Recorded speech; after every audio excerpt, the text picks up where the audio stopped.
If I may, I'd like to recommend a podcast that's rather unsettling. It's called Spooked. Now, this isn't fiction. Spooked features true accounts of the supernatural, told firsthand by the people who experience them.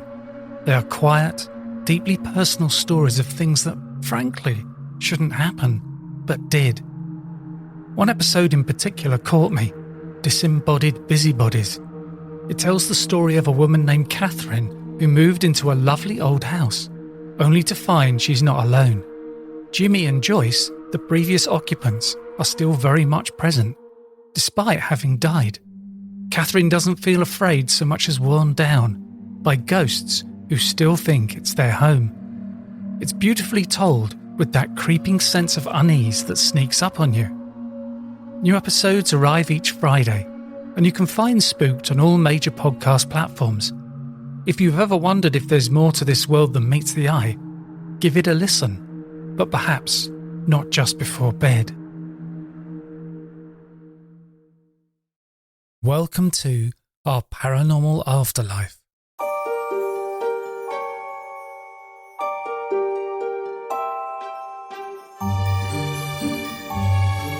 This is our Paranormal Afterlife, and I'm your host Simon Bown. If you want to hear the extended version of this episode, please join the Patreon campaign. This week I'm talking to Cara, Cilento and Gail about their book, Out of Darkness into the Light, Life Lessons from the Paranormal. Gail runs 9 Lives Paranormal with Cara Cilento. She works closely with equipment developers in Italy, hoping to bring international knowledge of paranormal to the United States. Gail can be seen on Haunt TV and In Search of Hauntings. Cara Cilento is a paranormal researcher, investigator, and author. She is part of a team of exorcists and is the co-owner of 9 Lives Paranormal. Cara has been featured on Haunt TV, In Search of Hauntings, and countless podcasts. Hi, Cara and Gail. Thanks a lot for coming on the podcast. Thank you, Simon. It's great to be here. You have a book. It's called Out of Darkness into the Light, Life Lessons from the Paranormal. So this whole paranormal thing, have you guys always been interested in this stuff since you were small? I'll go first. So this is Gail. I actually grew up in a little town in Missouri called Joplin, and it was very much steeped in folklore. It's in the middle of the Missouri Ozarks. So we had a lot of high strangeness there. The Missouri Howler, the Spook Light, the Hornet, Peace Church Cemetery. So from a very young age, yes, it was kind of part of our culture and our family. It was a rite of passage to get in the car and go drive down a dark road to try to see the spook light. So I grew up, investigating with my brother. And then fast forward, I moved here to New Jersey about 6 years ago. And I found out New Jersey was just as strange as Missouri. And I met Cara. And one of the things we had in common was we both enjoyed doing investigations. So we started out going to all these different investigations with other groups, other event companies. And then eventually we decided, you know what, we could do this. So we founded 9 Lives Paranormal and started doing our own investigations. And from that, the book was born. Did you see the spook light? And what is the spook light? So the spook light has been there since the 1800s. It's this old dark road. And at the end of the road, you'll see a light. And yes, I did see it. My mother saw it. My grandmother saw it. And it's a light that starts out at the end of the road. And sometimes it will split into 2 lights. Sometimes it will change colors. But you can never get close enough to it to really see it. I mean, although my mother did say when she saw it, it actually went through their car. But the Army Corps of Engineers has come out to try to figure out what it is.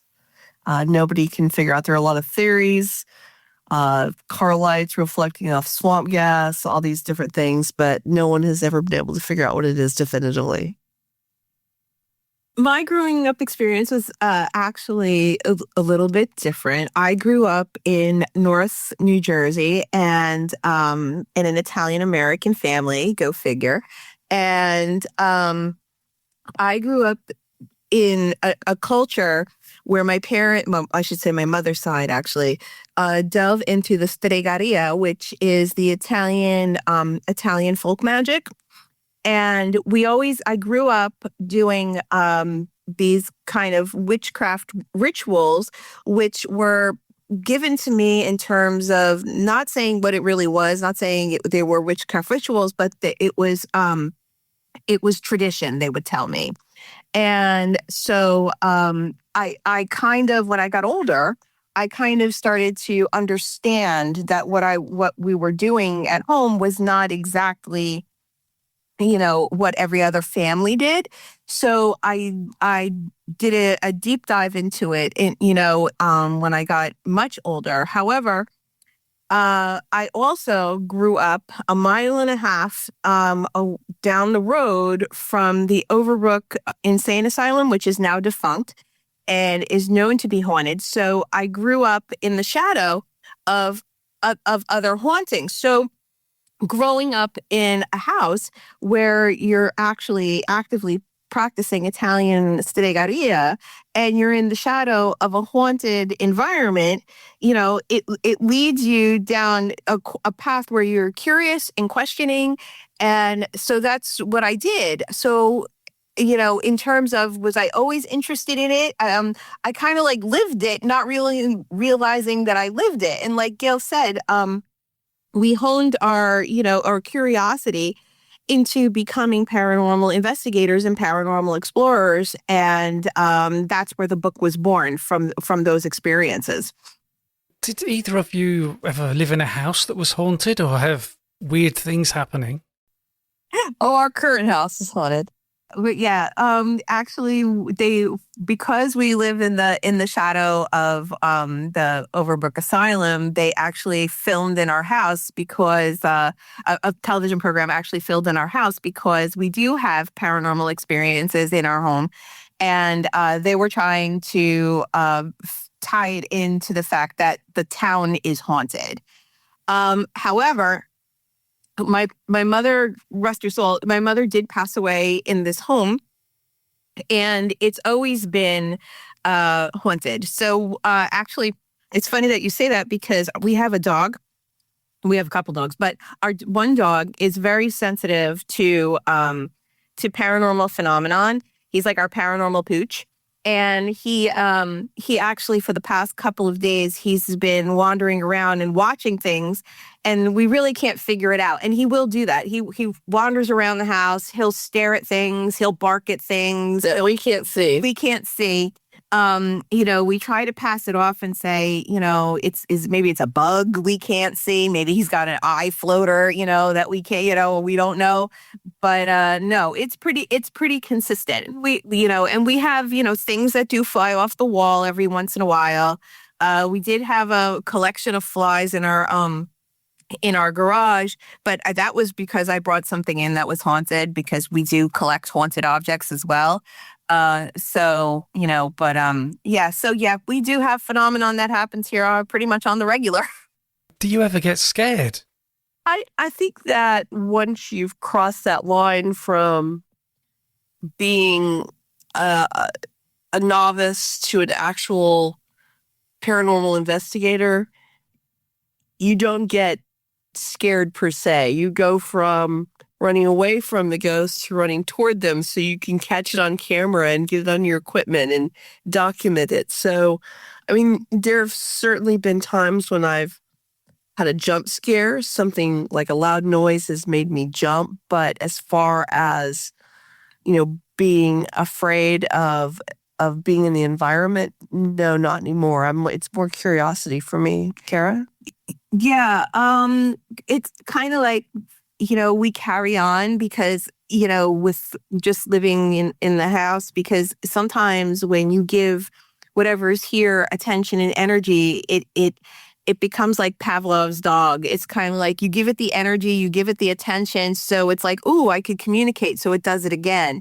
So, we kind of just, if it falls off the shelf or flies off the wall, we just put it back on and carry on because, we don't want to encourage it to do more things to get a rise out of us. Now, have we been unnerved? Yeah. I say we've been unnerved. I mean, Gail did see a shadow figure in the hallway, and then once our pipes in our master bath, they started leaking, and when we went to clean it up, there was no leak. We couldn't find any leak. There was just water all over the bathroom. Water, no source. Yeah, with no source. We just watched it pour out from under the sink, and we were like, where did it come from? And the pipes are dry. We were like, I have no idea where this came from, but like I said, we don't give it attention. So, we look for answers more than, anything else. Have you ever thought of getting a medium in? I'm kind of sensitive, so, we kind of work with, people also in our profession. And the only thing that we've ever had is, people tell us that they close themselves off, unquote, before they come into our house because they don't want to attract energy. And also I do work with negative energy. I do sit with an exorcism on an exorcist team. So when we do work, we are fully armed with all the religious accoutrements to keep our house kind of okay. So you mentioned the Overbrook Asylum. Can you give us the background of that place and what sort of haunted stuff happens there? So the Overbrook Asylum actually was a fixture in New Jersey history. It was one of the biggest, or if not the biggest, mental health and infirms and facilities in the state. And it actually was so large that it had a working farm. It had, people that could hold, menial jobs for the betterment of the community. And that's exactly what it was. It was a community. Everybody, the doctors, the nurses, everybody, live there, and expands. It's so large that it spans over 3 towns. The property, it spans over 3 towns.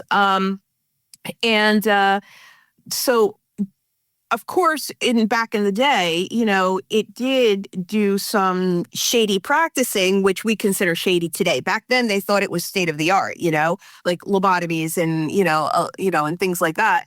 Electroshock therapy. Electroshock therapy, what we now call abuses, were standard practice at that point. So there was a lot of suffering that did happen in the name of science that at the facility. So and you did have many people who were dangerous that were there. So for example, there was one gentleman who was committed there. He escaped and he went on to kill people violently with an axe. So they did have people who were pretty much criminally insane at some point as well there too, as well as a tuberculosis ward. But what really stands out and what made it so, infamous for its haunting is that one night in the dead of winter, no pun intended, the heating system went out and over 100 people froze to death in their beds. And that is what they feel is the source of most of the hauntings that occur there. Now, the asylum itself was running through the 80s and the early 90s, and they closed it in phases, right? However, when I was growing up, because I lived in the same town right now that I grew up in, I grew up with that asylum being a working asylum.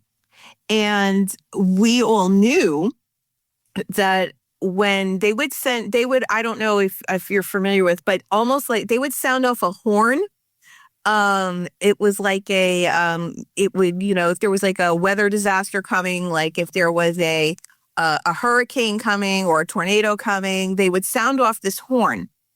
And that would mean that there was somebody that did not show up for head count during the day, because the people who were not as afflicted with the mental illnesses were allowed to walk around town. So we would walk around living here, and there would be times that, somebody who resided at the asylum didn't make their way back to the asylum by curfew. And, so then they would have to come collect them, and bring them back. And sometimes it wasn't, a gentle, come on, let's come home. Sometimes, it was a full on arrest, with somebody who did not want to come back, or who was in the throes of, a psychosis at that point. However, they did, close it after a while. And it's now become condominiums, which is, interesting that people now live on that property. And my children, I have two 19-year-old boys, and this is how long it stayed in existence. There was a preschool on the property that was used for the nurses, faculty, and staff of the facility, so that their children didn't have to be far. When the asylum started to close, they opened the preschool to any state employee, and whatever. And because I was a teacher, I was a state employee, and my children actually went to preschool on the grounds of the asylum. And when we were referring to the filming in our house for The Haunting, that's what the premise was. They believed that something followed my children home or me home from being at the asylum, and property, and it kind of like tagged along. So what sort of things happen there? Do people get EVPs? Do they pick up things on their equipment? Yes, they do. They do. Actually, it was shown on American television. I don't know if you have it there. It was shown on a couple of the ghost hunting shows here. EVPs, shadow figures, they call it the creeper. They things moving on their own. There was a doll. Well, it's not a really doll. It was one of those CPR dolls that was found in the basement or one of the tunnels, because all of the buildings there had underground tunnels leading you from one building to the other. And they the doll itself, they said, would move. So after some of the buildings were vacant, local kids and adults not only would ghost hunt there, but they would use it as a place to party, because the place was so huge, right? They could, like kids do, they occupy an abandoned space and they use it as their sanctuary to party. And lots of kids at that were in my age, because I'm going to be 54. In my generation would go up there and they would party. And there's an entire generation of townie kids here that have seen the paranormal stuff while they were partying. So that's how we know about the doll that moves, because they would leave it someplace and then it would not be there. They'd be like, hey, what happened to the doll? It's gone, They know about the shadow figures, and because they've seen them, and everybody's had experiences in that building from this entire generation. So the thing about paranormal investigations is some people might look at this and think the people who are doing it are just having fun. It's like entertainment. But what I got from your book is there's a lot more to it than that. It goes deeper, doesn't it? Yes, it really does. There is some science. So let's put all the cards on the table and explain. too, that there's a lot of the equipment that we use is not made specifically for ghost hunting, correct? So a lot of things that we use measure environmental phenomenon, or it's been created by developers for the specific purpose of ghost hunting, which in fact is based on theory. So in terms of experience, Gail and I rely less on equipment, and we rely more, like you said, on the immersive experience and connecting with the energies that are there. And from that, we learn about the history and literally have past voices talk and explain their story. And also, we've kind of realized that paranormal experience is not so much things slamming and things moving, although that's a great part of it. And yes, we do want to see those bursts of energy. It also comes from the behavior of people that are being affected, because if you're affected by something that is paranormal, you've become transformed, and that becomes paranormal in itself. So the experience that people are having, while they're witnessing it or have witnessed it, becomes part of the entire interplay that we explore. So it becomes multi-layered and multifaceted, and all of it, we feel, should be documented, as opposed to just the phenomenon that happens itself. Did I forget anything, Gail? No, that was a lot. I think you covered. Sorry. It's the investigations are, and she says, I mean, I'm the tech side of it, so I do concentrate more on the equipment. But it's about more than just going into an old abandoned building and setting up your stuff. It's a big part of it is learning the history of a place. And we kind of become the caretakers of these places. We let people know what happened in an environment, and we introduce them to the voices of the past. And then the investigation, to me, is just secondary. It's more about learning about these people and their lives, and being fortunate enough to have the opportunity to possibly communicate with these souls. So the book's got the title Life Lessons from the Paranormal. Could each of you tell us what was a life lesson that you've been taught? So for me, one of my very early investigations was at the Conjuring House. And it's a very active location. Of late, it's been under a lot of scrutiny, and there was a lot of drama, and it's up for sale. But back in the day, Jen and Corey Heinzen owned it, and it was an amazing place to investigate. And I was very early in my journey, and I was very arrogant with my investigative skills, and I didn't think I could be affected by anything in the environment. And the spirits of the Conjuring House said, "Here, hold my beer. Let me show you what we can do."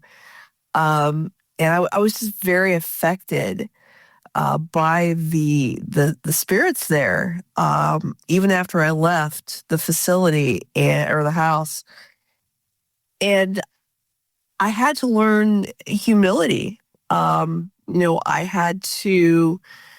It really knocked me down a few pegs in terms of what I thought I could control. I definitely had to learn humility and to respect the spirits that we were communicating with. I think that was my biggest life lesson. Cara? I learned a lot about grief. And I learned that grief, is not only the act of shedding tears. Grief can be something actually more reverent, and a person who shares in grief can also share in grief with people who have passed. So, for example, a person who has passed by their own hand can still be grieving what they lost, as well as the person experiencing the paranormal activity caused by said deceased person. So grief transcends. I learned that grief doesn't necessarily have to be one-sided, and that people can still reach out and, share with their loved ones over an experience of the passing, and find comfort in it, if that even makes sense. And a lot of, I find when I make statements, such as that, like it doesn't, it might not make sense to certain people because they haven't experienced it. But when you have two people in a room, and I mean people, because spirits, let's face it, they were people. They were your brothers, sisters, aunts, uncles. They are people. When you have two people, one living in your present and one who has passed on, and they're sharing in the same experience of grief, it's a very powerful yet beautiful thing. So in that, it's also helped me deal with my own grief when I talk about passing of loved ones, because I'll still be able to share with them and seek comfort, knowing that they miss me too, whether it's at their own hand or it's an accident or it's a natural passing, it's there. And that, I also learned that people cope with grief in their own space. And I mean that because in terms of spirit, they also have to cope with grief, which is odd to say, because we always think when people pass on, they're either tormented or they've gone to the light, right? We don't give them an emotion, and I've learned that, emotions also transcend into The afterlife. the afterlife. Yeah.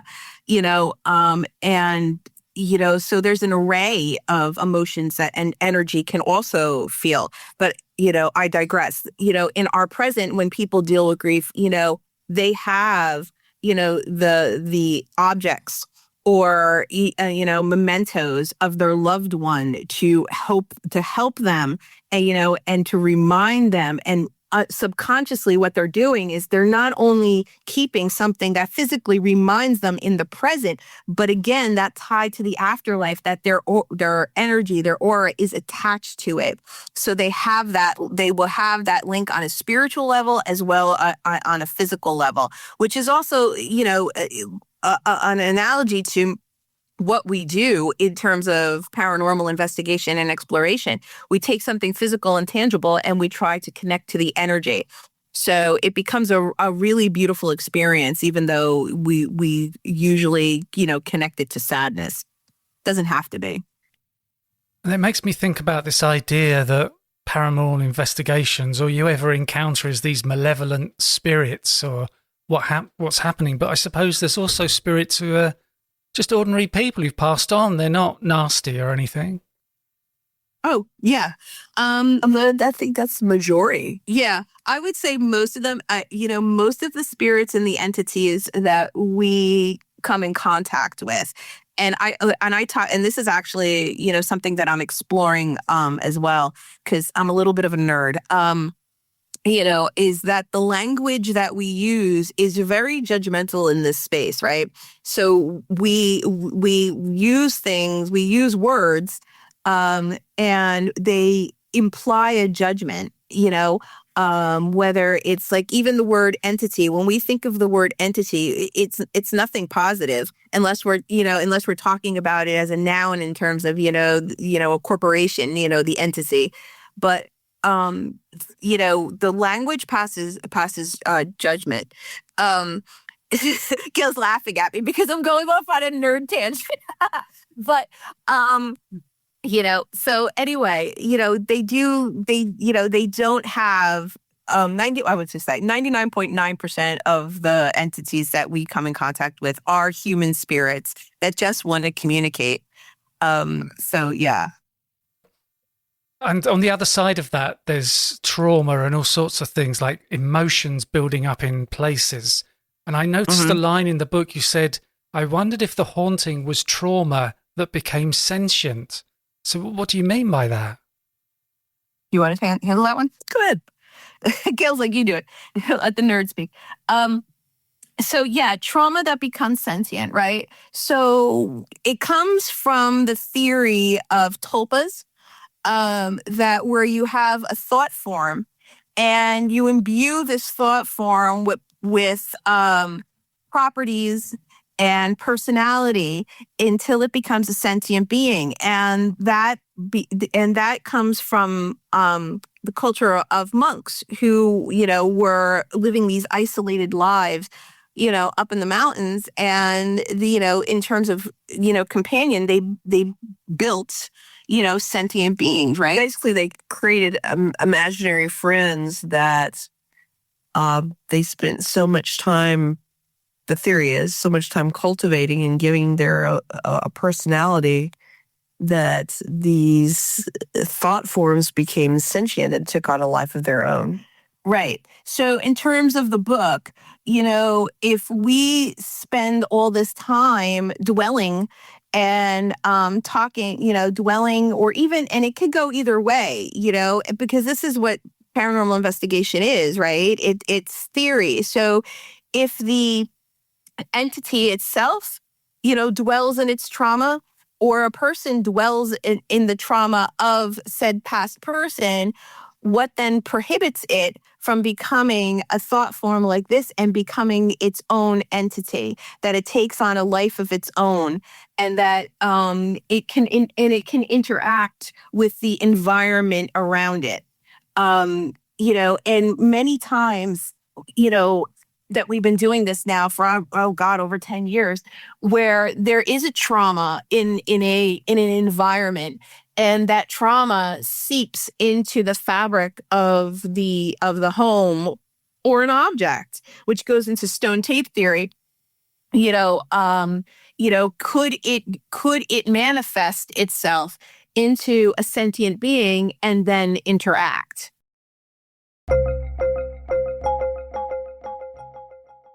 Have you ever wondered what happens after we die? In my new book, Verified Near-Death Experiences, Proof of an Afterlife, I share 30 incredible stories of people who were clinically dead, some with no heartbeat, no brain activity, yet returned with knowledge that was later verified. These accounts challenge everything we think we know about consciousness and the afterlife. It's available now as an ebook, paperback, and audiobook on Amazon, Barnes & Noble, and other good bookshops. Again, it's called Verified Near-Death Experiences, Proof of an Afterlife, and I hope you check it out.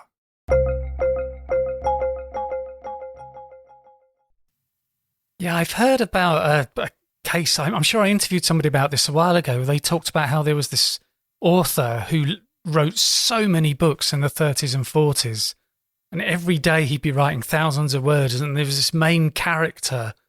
And after he died, people moved into that house and they'd catch glimpses of this person. And the way they described them, it was the character from the book that this guy had been imagining so much. Yes, that is exactly what we're talking about. A tulpa or a thought form. It's a really interesting concept. It's about, basically a projection of your own thoughts taking on a life of its own, which I think is fascinating. Yeah, and like if you think about it, and it's loosely, authors who create such detailed characters, become creators of, say, would become creators of said tulpas, because you have to imbue your characters on the daily, to make a realistic type book. And we already know it was on American TV here. There was a ghost hunting television show where two people were investigating a home, and they were told, was it the little boy? It was the little boy, right, Mom? Oh yeah, zombie boy. Where they felt that it wasn't a haunting per se of something from the past, but something that was created by the people who were in the home. And so what they did in terms of an experiment is that they created a haunting themselves, and they talked about it. They gave it a history. They gave it, and out loud, they talked about this made up entity, and then they used the equipment to capture said evidence of haunting. And what they found was that the entity that they created did give EVPs, did give Phasmabox responses. So they did bring they did literally bring words to life. It was the way that it was done was it gives a lot of thought. Excuse me, though, again, no pun intended. It lets us think about, how powerful we can be in terms of our environment. It was very interesting.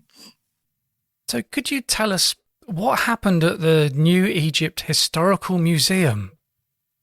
The New Egypt Historical Museum is it's very haunted.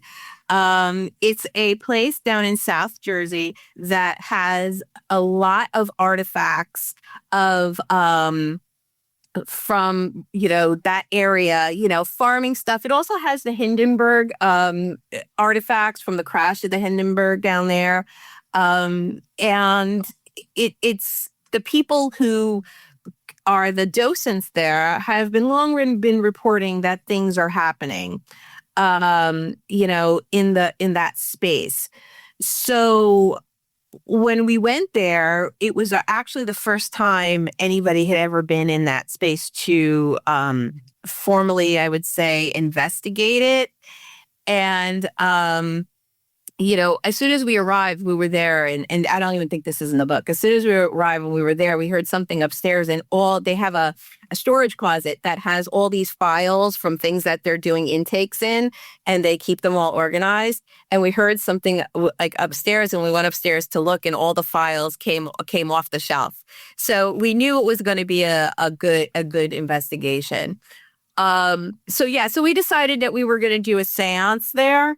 At the location, and the interactions that we got were bar none some of the best evidence. We used a couple of layers of investigation.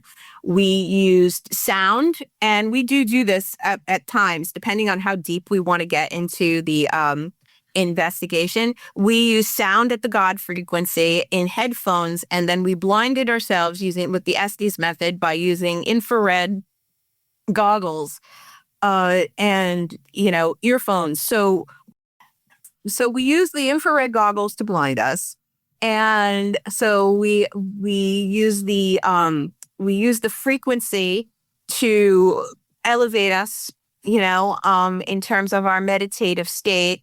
And we took out the sound with white noise, and we did a seance in that manner. And in terms of my personal experience with it, it was less EVP where I heard voices, but I started seeing images. And it was the first time I've ever really seen an image when I've gone under Estes method.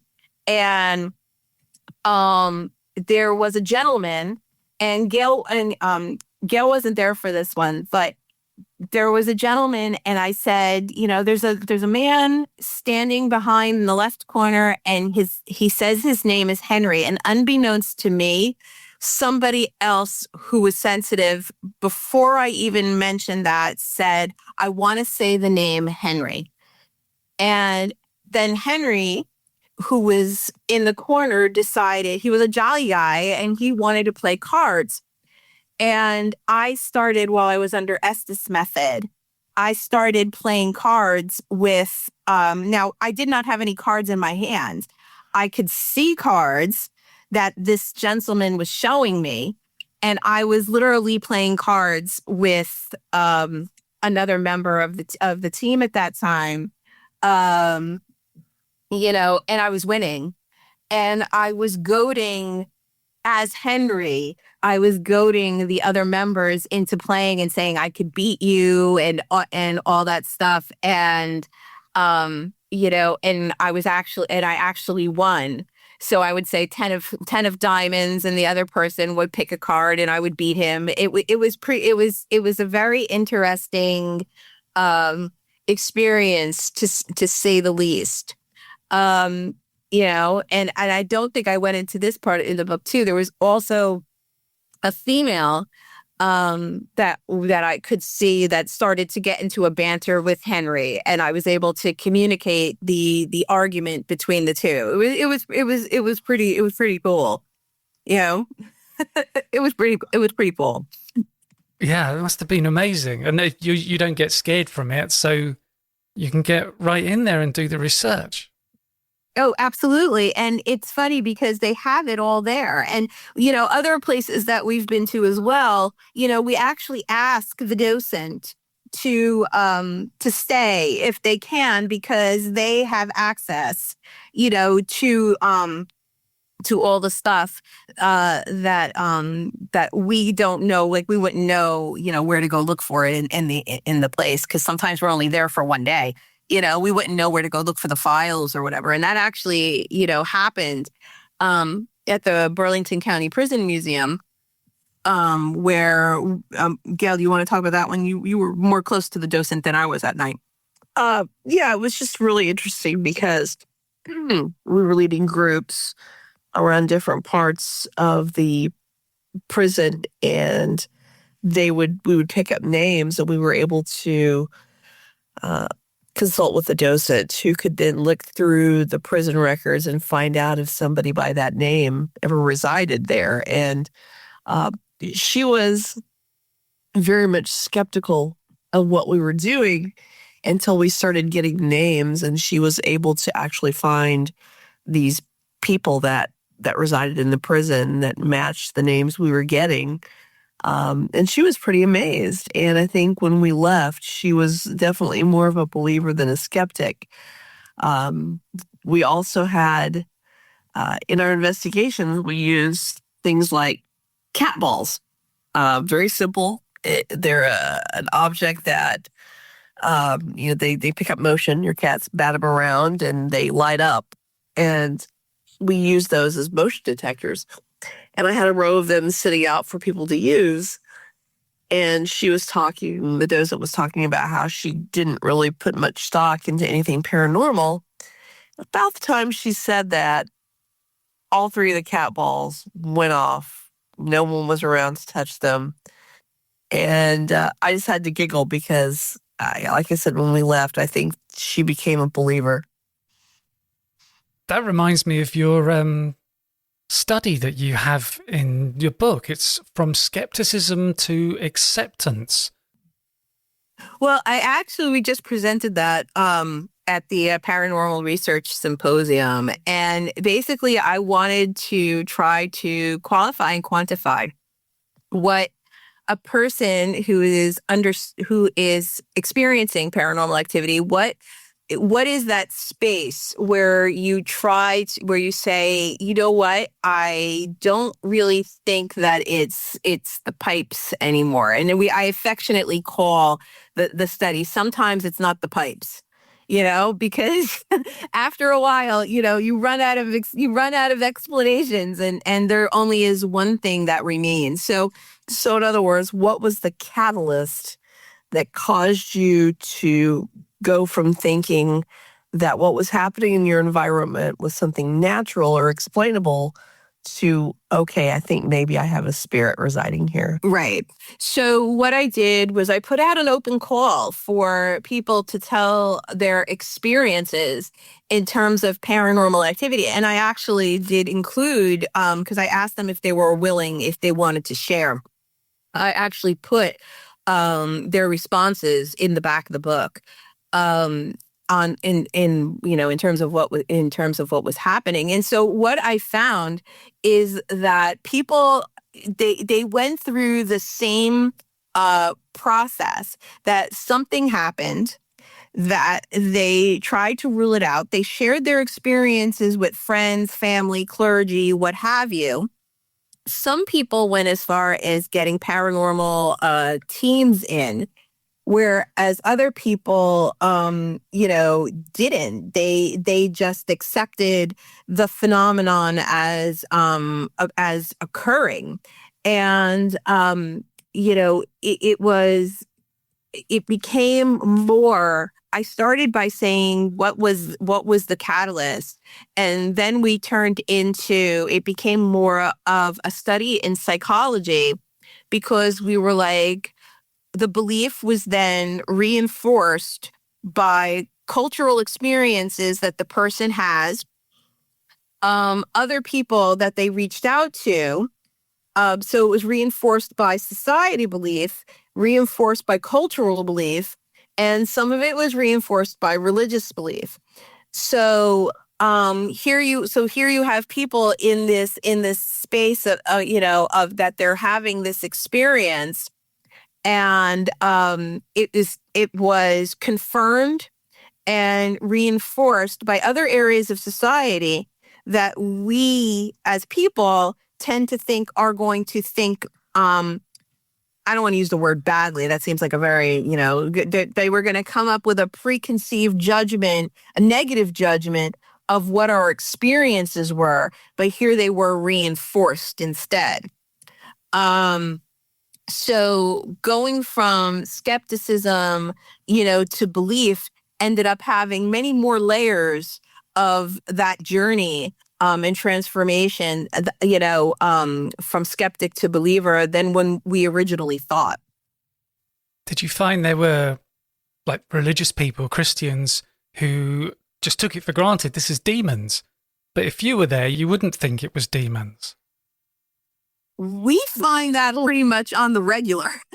Everybody goes straight to demon for some reason. Everyone goes straight to demon. They're like, and even though Cara sits on an exorcism team, we can honestly say that it's almost never a demon. Yeah. And you will know the difference between a spirit and a demon. There won't be any doubt in your mind. Yeah. And also, a lot of the shows on TV, they kind of lead you to believe that you could just be walking down the street and all of a sudden be possessed by a demon. It's not that simple. You have to invite a demon in. There has to be an open invitation. So it's more complicated to have a possession than one might think. Whereas, a haunting can happen to anyone, any place, anytime. Yeah. There really has to be, considering, sitting on a team, when you're dealing with negative energies, and I'm going to use the word negative because sometimes we deal with things that are negative. They're like, a bully in life, a bully in death, right? And they can come across as being demonic, and no, they're really just a jerk. It's true. It's a jerk, So, 99.9% of the time, that's really what we're dealing with. Or the person, unfortunately, is suffering from some sort of, significant untreated mental illness, at that. But it's the 1% of the time.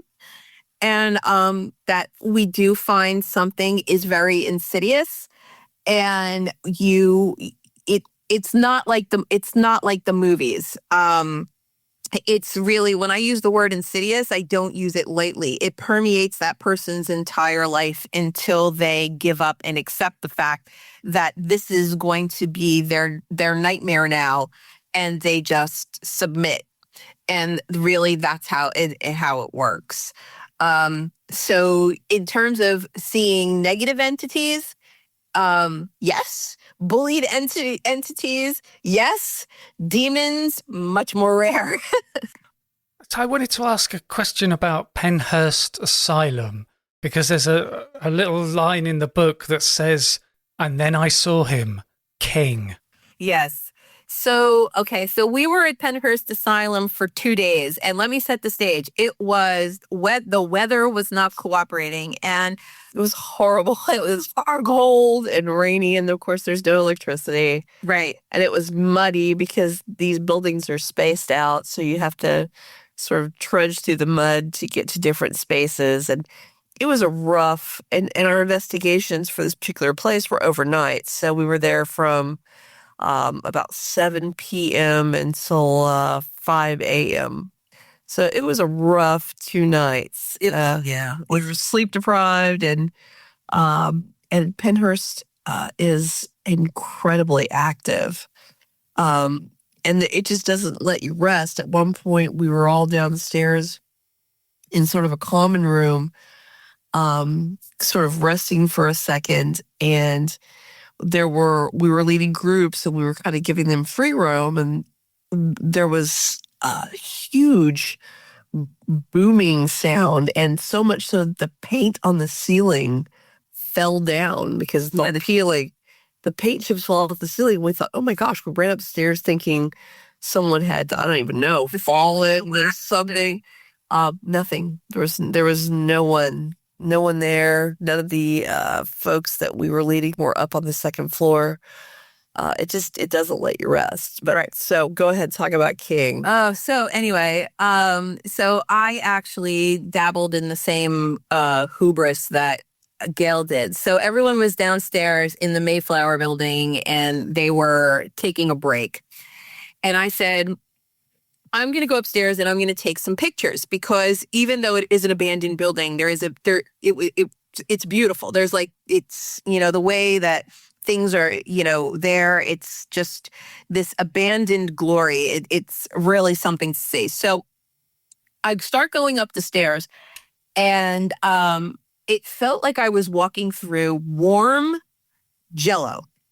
I can't even explain it more than that. There was a resistance in the air, and it was very warm. Now, granted, we just told you that it was raining, and it was cold, and we were miserable. And there was only an electric space heater keeping all of us warm in one room. That was it. So I'm walking up the stairs, and I'm like, oh my goodness. It's like, I know I'm not in this bad of shape. This can't be. I'm like, I can't, it's like 3 flights, not that bad. So I'm like, I can't be this out of shape. I'm like getting winded, trying to cut through whatever resistance this is. So briefly, I turn around and I like walk down a few stairs, and I'm like, no, it's, it can't be, When I felt the temperature change going downstairs, I'm like, okay, it's not me. There is a definite difference going up these stairs. So I make myself to the first landing and then the second landing. And I, again, still pushing against something, that I really can't, understand. And I get to the top landing. And to describe it to you, there's a very long hallway, and the hallway has a red glow because of all the exit signs. So it looks creepy as it is, that there's this long abandoned hallway, and there's this red glow throughout the hallway. And I turn and I face to go down the hallway. And like any hallway, there is another doorway at the opposite end from where I'm standing. And this king, this entity starts, I see it like it's a serpentine type entity, black shadow, slithering across the ceiling. And I see its face. And it was like there's like a dragony, demony kind of face, right? And it slithers across the ceiling, and it goes into one of the side rooms. And the experience itself, like I'm watching it, but I'm disconnected from my body, if that makes sense. It's like, and I always said, because there was that disconnect, I don't know if I saw it or if that is the image it implanted in my head, because I was aware of what was happening. But at the same time, I felt like I was watching myself. And that's how I know that I was dealing with something that was not from this, of this realm, because the experience itself not only was so disconcerting and it frightened, the bejesus out of me. The way I experienced it in terms of my actual senses was much different than anything that I've ever experienced before. So I go down, I was frightened, obviously. And it was the only time I would say I've been this scared, that I had a physical reaction. My Gail and the other people who were part of the team took me out of the building. And Gail, you tell him, because you saw what I looked like. Oh, she came downstairs and we were all, in the room laughing and chatting. And she walked in and everyone just got silent. She was completely pale. She was out of breath. She was sweating profusely. And we knew something had happened. So we took her outside, got her some air. It was a while before she could even speak. I've known Cara for a while now. I've never seen her that shaken up about anything. Yeah, they took my pulse, because we do carry, like first aid kits and stuff like that, and her blood pressure and pulse were extremely elevated. Yeah, so I had an actual physical reaction, and at that time, King is the name of the entity that supposedly stays up there. And, being at that point, like I said, I wasn't really, I broke 1.5 million cardinal sins of ghost exploration. I went someplace by myself, I wasn't truly informed on where King lived, and, and I kind of encroached on his territory. So I broke a gazillion cardinal sins of ghost exploration. So, like I tell Gail, it's like now I know. It's like, so, but it won't ever keep me from going there again. I want to go back again at some point. But yeah, that was my King experience. The book's called Out of Darkness, Into the Light, Life Lessons from the Paranormal. And people can get that on Amazon, can't they? Oh, yes. Mm-hmm. And is it on Kindle and paperback? It's on all of them. Yes, you could get it from any one of your book outlets. Fantastic. And do you have a website? Yes, it's www.9livesparanormal.com. And even on TikTok, Instagram, it's all at 9livesparanormal.com. And in YouTube, we've been just starting. So there's not a lot on there, but we've just started doing programs called Haunted or Hype, where I actually take some of the haunted objects and I present the evidence and present the stories behind them, and look for people to comments to start a discussion. And also on this side, we're doing of the pond, we're doing a paranormal convention. So I do have some interviews with some of the directors, because we do also have a film fest that runs concurrently with it. So there's interviews with some of the directors on there. Thanks again for coming on the podcast. Oh, it's our pleasure. Pleasure. We loved it. This week I was talking to Cara Cilento and Gail Gamble about their book, Out of Darkness, Into the Light, Life Lessons from the Paranormal. And if you want to hear the rest of this amazing interview, you can sign up to Patreon. The Patreon episodes are ad-free and are released 2 days before the free versions. You can become a patron by going to patreon.com/Our Paranormal Afterlife, or click on the Patreon button on my homepage at pastliveshypnosis.co.uk. The links are in the show notes. And my book, titled Verified Near-Death Experiences, is out on Amazon. and you can get it on paperback, audiobook, or Kindle. And if you enjoy the podcast, please leave a review and be sure to subscribe on Apple Podcasts, Spotify, or via your favourite podcast app to make sure that you don't miss out on any episodes. And thanks for listening.